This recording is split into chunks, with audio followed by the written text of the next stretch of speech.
Sugatan ng isang lalaki nang matumba ang kanyang minamanehong motorsiklo sa barangay Pahanokay, Bacolod City alas 12:20 ng madaling araw, February 17.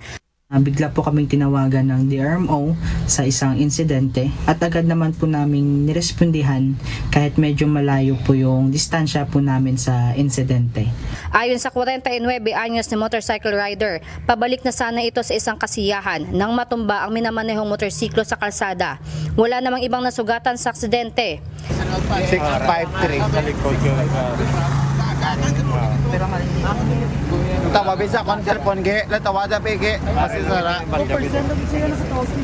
Habang sinecheck ko po yung kanyang balikat, doon po siya nakaramdam ng sakit at nakita po namin yung deformity sa kanyang left clavicle.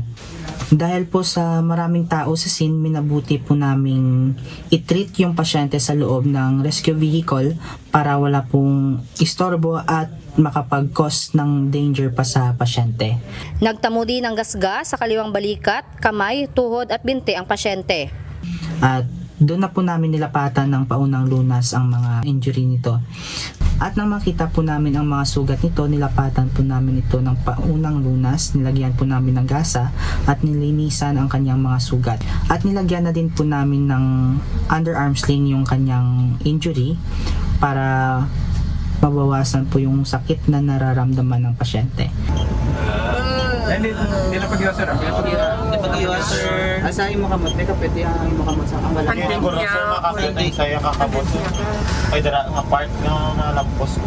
Bukod sa paunang lunas, ay minonitor ng team ang vital signs at kalagayan ng rider. Inendorso ng UNCV News and Rescue ang pasyente sa Corazon Locsin Montelibano Memorial Regional Hospital para sa karagdagang atensyong medikal. Sa mga nangangailangan na agarang tulong sa panahon ng aksidente o sakuna, maaaring makipag-ugnayan sa UNCV News and Rescue Hotline 8911-UNCV o 8911-8688. Roan Reyes, UNCV News and Rescue. Diyos ang aming sandigan, serbisyo publiko ang aming pinahahalagahan.